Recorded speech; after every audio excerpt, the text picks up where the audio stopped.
யார் ஓட்டு போடுறீங்க? யார்கிட்ட சொன்னீங்களா? அதான் சொல்றேன், கையில் பச்சை ஊற்றிக்கிறேன் பாருங்க.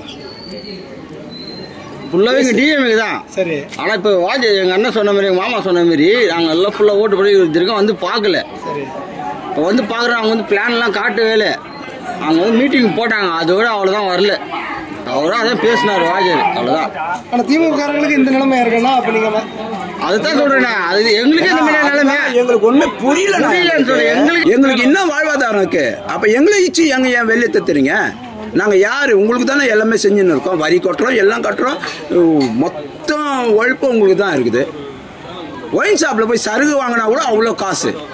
அந்த காசு நான் குத்து தானே வரும். அது யார் நடத்துறது? எல்லாமே கவர்மெண்ட் தான் நடத்துது. அப்ப எங்களுக்கு ஏன் அந்த உரிமை எதுவுமே? ஓட்டு கேட்க வந்தா என்னடா சொல்லுவீங்க? 2026 அண்ணா நான் போட மாட்டேனே. யாரும் போட மாட்டாங்க ஓட்டு. உள்ள வந்தாச்சு அப்புறம் அசிங்கமா கேட்பாங்க. இச்சிடுவாங்க, ஒரு வீட்டை இச்சிட்டாங்க. ஆனா இச்சிடுவாங்க. ஆனா நான் நம்பிக்கை வச்சோம் தெரியுமா சேகர் பாபு அண்ணன் மேல. அந்த அண்ணன் எங்களை வச்சு செய்ய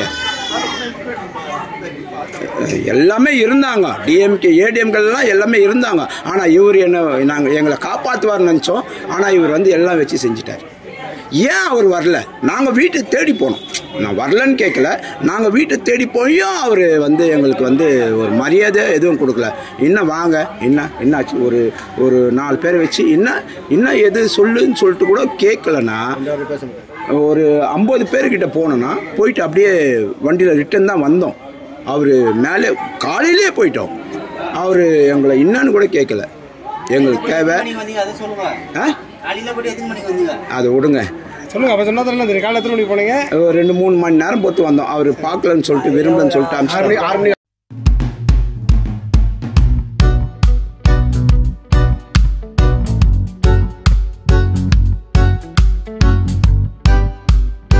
யார் ஓட்டு போடுறீங்க? யார்கிட்ட சொன்னீங்களா? அதுதான் சொல்றேன், கையில் பச்சை ஊற்றிக்கிறேன் பாருங்க.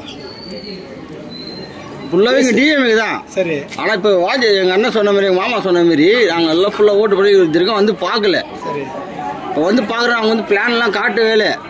அவங்க வந்து மீட்டிங் போட்டாங்க, அதோட அவ்வளோதான் வரல. அவரும் அதான் பேசினார் வாஜர், அவ்வளோதான். ஆனால் திமுககாரங்களுக்கு இந்த நிலைமை இருக்குன்னா அப்போ நீங்கள் அதுதான் சொல்றேன். அது எங்களுக்கு இந்த மாதிரி நிலைமை எங்களுக்கு ஒண்ணு புரியலன்னு சொல்றேன். எங்களுக்கு இந்த நிலைமை இல்ல. இப்போ என்ன சொல்றதுன்னா, இப்போ எங்களை சுத்தி இப்போ இந்த கடை, நான் 5 கடை இருக்கு. இப்போ 5 கடை இருக்கு. அதுக்கப்புறம் பார்த்தா மசூதி இருக்கு. மசூதி பார்த்தா கோயில் இருக்கு. கோயில் பார்த்தா மன்றம் இருக்கு. அந்த மன்றத்துக்கு என்ன ஏது எதுவும் தெரியாது. அதுக்கு வர மாதிரியே கிடையாது. மன்றன்றது வர மாதிரியே கிடையாது. அதை இழிப்பாங்களா? அந்த மன்றத்தை இழிப்பாங்களா? அப்போ எங்கள் வாழ்வாதாரத்தில் நீங்கள் இடிப்பீங்களா? மன்றத்தை இடிப்பாங்களா? இடிக்காத என்ன பண்ணுவாங்க? அப்போ கோயிலை இடிப்பீங்களா? அப்போ அந்த மசூதியை இடிப்பீங்களா? எங்களுக்கு இன்னும் வாழ்வாதாரம் இருக்கு. அப்போ எங்களை இச்சு எங்க ஏன் வெளியே தத்துறீங்க? நாங்கள் யார்? உங்களுக்கு தானே எல்லாமே செஞ்சுன்னு இருக்கோம். வரி கட்டுறோம், எல்லாம் கட்டுறோம். மொத்தம் உழைப்பு உங்களுக்கு தான் இருக்குது. ஒயின் ஷாப்பில் போய் சருகு வாங்கினா கூட அவ்வளோ காசு. அந்த காசு நான் குத்து தானே வரும். அது யார் நடத்துறது? எல்லாமே கவர்மெண்ட் தான் நடத்துது. எல்லாமே நாங்கள் தானே பண்றோம். அப்ப எங்களுக்கு ஏன் அந்த உரிமை எதுவுமே? ஓட்டு கேட்க வந்தா என்னடா சொல்லுவீங்க? 2026 அண்ணா நான் போட மாட்டேனே. யாரும் போட மாட்டாங்க ஓட்டு. உள்ள வந்தாச்சு அப்புறம் அசிங்கமா கேட்பாங்க. எங்க ஓட்டு எல்லாமே விஜய் தான் போடுவாங்க, அவ்வளவுதான். ஓட்டு. இங்க பாருங்க, ஓட்டே இல்லை இதுக்கு அப்புறமேட்டு. டிவிக்கு எல்லாம் டிவிக்கு தான். தளபதி தான். அப்புறமேட்டு யாரும் டிஎம்கே போட மாட்டாங்க. இந்த வீடு 100% வாய்ப்பு இருக்காது.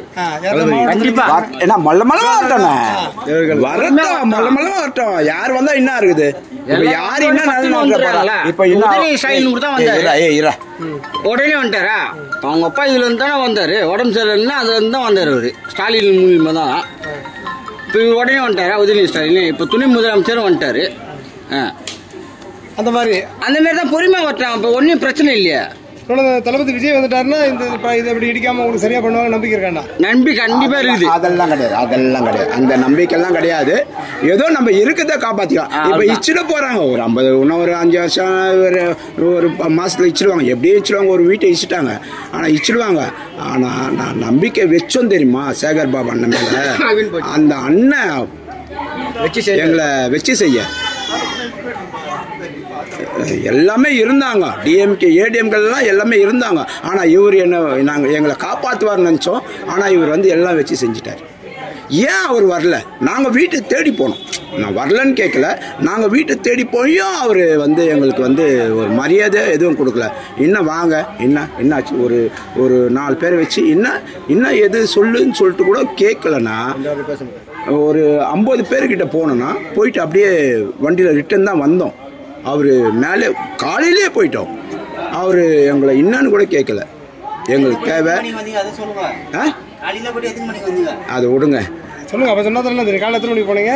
ஒரு 2-3 மணி நேரம் பொறுத்து வந்தோம். அவர் பார்க்கலன்னு சொல்லிட்டு விரும்பலன்னு சொல்லிட்டு 6 மணிக்கு போயிட்டு அதுக்கப்புறம் எனக்கு என்னன்னா, அவர் விரும்பல பார்க்கறதுக்கு.